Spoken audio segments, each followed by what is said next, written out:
महाभारत के पितामह को तो आप सभी भली भांति जानते ही होंगे, लेकिन आज हम बात करेंगे बीजेपी के पितामह की, जो राजनीति के पितामह कहे जाते थे। जिस प्रकार भीष्म अपने बातों के कारण जाने जाते थे, ठीक उसी प्रकार बीजेपी के एक ऐसे दिग्गज नेता जो अपने कड़ी बातों के कारण, अपने याचनाओं के कारण, अपनी बातों को रखने के कारण जाने जाते थे, जिनको भीष्म पितामह भी कहा जाता था बीजेपी का। आज हम बात करेंगे लाल कृष्ण आडवाणी की। 18 नवंबर 1927 को पाकिस्तान के कराची में एक हिंदू सिंधी परिवार में जन्म होता है एक लड़के का। पिता का नाम किशन चंद आडवाणी, माता ज्ञानी देवी रहते हैं। बालक जिसका एक पाकिस्तान के हिंदू कराची परिवार में जन्म होता है और जीवन का संघर्ष कहा जाता है। खैर, उनकी जो पढ़ाई की अगर बात की जाए तो पढ़ाई की जो शुरुआती शिक्षा रहती है वो कराची के ही सिमीपैथी हाई स्कूल में होती है। फिर कुछ समय बाद हैदराबाद के सिंधीजी हाई स्कूल में उनकी परीक्षाएं, उनकी पढ़ाई जारी रहती है। विभाजन का समय आता है और विभाजन के समय उनका परिवार पाकिस्तान के कराची से निकलकर मुंबई में आके शिफ्ट हो जाता है। वो दौर रहता है विभाजन का, उनके परिवार का कराची से पलायन करके मुंबई में आना। फिर उनकी जो पढ़ाई की स्थिति थी वो वहां से छूटकर मुंबई में होती है।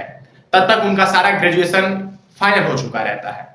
फिर उनका जो रुझान है वो लॉ की तरफ जाता है और मुंबई के ही लॉ कॉलेज में उनकी लॉ की पढ़ाई चालू होती है। समय आता है 1941 का। लाल कृष्ण आडवाणी 14 साल की उम्र में आरएसएस में शामिल होते हैं। धीरे धीरे उनका जो रुझान था वो पढ़ाई से राजनीति की तरफ बढ़ता जाता है। साथ साथ उनके आरएसएस में शामिल होना, जज्बे भरी भाषणों को आरएसएस के मंच से देना। लेकिन किस प्रकार आखिर एक जो मात्र 14 साल का लड़का आरएसएस में शामिल होता है और आज हम सभी के बीच लाल कृष्ण आडवाणी के रूप में जाने जाना लगता है, राम रथ का संचालक बन जाता है, कहीं ना कहीं ये सोचने पे बात थी। तो मैंने सोचा कि क्यों नहीं आज ऐसे लड़के को जो 14 साल की उम्र में आरएसएस में शामिल होता है, और आरएसएस यानी कि जो उस समय 90 के दशक में एक चलती थी राम रथ, राम के लिए लड़ाइयां हुआ करती थी, राम के लिए कारसेवक गोलियां खा लिया करते थे। उन कारसेवकों में से एक लाल कृष्ण आडवाणी भी थे। तो आज हमने सोचा कि उनकी कहानी आपको बताया जाए। लाल कृष्ण आडवाणी का जो चुनावी संघर्ष है वह 2002 से सम्मिलित होता है, लेकिन उसके पूर्व बात हो 90 के दशक की, यानी कि 1990 के दशक में उनका जो राम रथ है जो गुजरात से निकलता है और धीरे धीरे जब बिहार में प्रवेश करता है। लाल कृष्ण आडवाणी राम रथ के संचालक होते हैं। राम रथ अपने गंतव्य यानी कि अयोध्या के लिए कारसेवकों के साथ प्रस्थान करता है। वो दिन रहता है 22 अक्टूबर का। 22 अक्टूबर के दिन राम रथ बिहार की सीमा में प्रवेश करता है, यानी कि झारखंड से रांची, रामगढ़, गया होते हुए पटना पहुंचता है। आडवाणी पटना में रुक जाते हैं। 31 अक्टूबर की रात को आडवाणी पटना में रहते हैं और जो उनका रथ होता है वो अगले दिन यानी कि 22 अक्टूबर की सुबह समस्तीपुर होते हुए यूपी के बॉर्डर यानी कि देवरिया में प्रवेश करना था। लेकिन उसके पूर्व दिल्ली में बैठे नेताओं द्वारा षड्यंत्र पूर्वक उनको किस प्रकार गिरफ्तार कर लिया जाता है, आज हम उसकी कहानी आपको इसी के साथ बताएंगे। 23 अक्टूबर के दिन जिस प्रकार देवरिया में राम रथ उत्तर प्रदेश की सीमा में प्रवेश करने वाला था, लेकिन उसके पूर्व 22 अक्टूबर की रात बीपी सिंह का फोन लालू यादव के पास आता है। लालू यादव उस समय तत्कालीन बिहार के मुख्यमंत्री हुआ करते थे, बीपी सिंह प्रधानमंत्री थे। बीपी सिंह लालू यादव को फोन करते हैं कि कोई राम रथ है, कोई लाल कृष्ण आडवाणी है जो आपके बिहार की सीमा में अभी रुके हुए हैं। लालू यादव कहते हैं ठीक है, उसमें क्या दिक्कत है, मुलायम सिंह का राज है, ये यूपी में जाएगा, मुलायम सिंह का कारसेवकों के साथ वार्ता है, मुलायम सिंह जाने, हमें उससे क्या फायदा है। बीपी सिंह कहते हैं कि अगर तुमने लाल कृष्ण आडवाणी को वहीं रोक लिया, गिरफ्तार कर लिया, तो चुनावी माहौल जो है तुम्हारे तरफ बड़ा हो जाएगा। लालू यादव को लगता है कि हाँ, इसमें रोटी सेकना चाहिए। लालू यादव तत्काल अपने अधीक्षक को फोन करते हैं और पटना में जिस रूम में वो रुके रहते हैं वहीं से उनको रात के 3 बजे गिरफ्तार कर लिया जाता है। सुबह हो चुकी थी। आज का दिन 23 अक्टूबर रहता है, जिस दिन लाल कृष्ण आडवाणी को सुबह के 3 बजे गिरफ्तार किया जाता है। इधर सारे कार सेवकों में खलबली मच जाती है। कार सेवक लखनऊ से अयोध्या की तरफ कूच करते हैं, लेकिन धीरे धीरे यह सिलसिला इतना बढ़ जाता है कि 23 अक्टूबर को एक भव्य दंगे का रूप लेने की कगार पे था। और जिस आज मैं शख्स की बात कर रहा हूं, यानी कि लाल कृष्ण आडवाणी के केवल गिरफ्तार होने की वजह से वह दशक बीतता है। फिर 2002 का वो समय आता है जो 2002 से लेकर 2004 तक लाल कृष्ण आडवाणी को भारत के 7वें उप प्रधानमंत्री के रूप में नियुक्त किया जाता है। लाल कृष्ण आडवाणी का सफर लगभग 2 सालों तक 7वें उप प्रधानमंत्री के रूप में रहता है, लेकिन उसके साथ साथ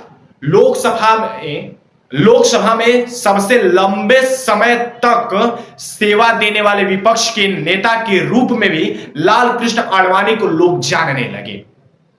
खैर, लाल कृष्ण आडवाणी का सफर चलते रहता है, कभी आरएसएस की तरफ, कभी बीजेपी के चुनावी माहौल की तरफ। कई सारे मंत्री बनाए गए, उप प्रधानमंत्री भी रहे, लेकिन उसके साथ साथ बीजेपी के भीष्म पितामह, बीजेपी के सबसे दिग्गज नेता भी कहे जाने लगे। आज लाल कृष्ण आडवाणी पे क्यों चर्चा हो रही है? लाल कृष्ण आडवाणी को भारत रत्न से सम्मानित किया जाने है। कुछ दिनों पहले अभी बिहार के एक दिग्गज को लाल कृष्ण आडवाणी से पूर्व भारत रत्न दिए जाने का ऐलान हुआ था। अभी कुछ दिनों पहले पीएम मोदी का एक एक्स पर ट्वीट आता है, पोस्ट शेयर करते हैं, उसमें आप लोग भी सुने कि क्या लिखते हैं पीएम नरेंद्र मोदी।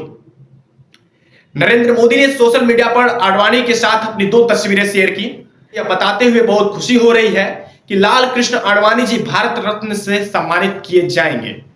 पीएम ने आगे लिखते हैं, मैंने उनसे बात की, उन्हें यह सम्मान दिए जाने पर बधाई दी। देश के विकास के लिए उनका योगदान कोई भूल नहीं सकता है। उन्होंने जमीनी स्तर से काम शुरू किया और वे देश के उप प्रधानमंत्री पद तक पहुंचे।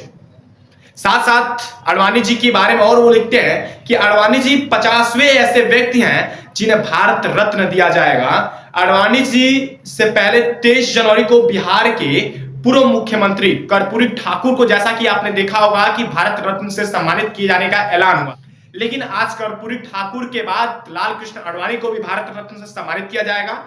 साथ में नरेंद्र मोदी उनके लिए एक और ट्वीट करते हैं जिसमें वो लिखते हैं कि पीएम, वे हमारे समय के सबसे सम्मानित स्पोर्ट्समैन हैं। देश के विकास के लिए उनका योगदान कोई भूल नहीं सकता है। उन्होंने जमीनी स्तर से काम शुरू किया था और वे देश के उप प्रधानमंत्री तक पहुंचे। वे देश के गृह मंत्री और सूचना प्रसारण मंत्री भी रहे। उन्होंने संसदीय कार्यशैली हमेशा अनुकरणीय रहेगी। सार्वजनिक जीवन में आडवाणी जी दशकों तक पारदर्शिता और अखंडता के प्रति अटूट प्रतिबद्ध रहे।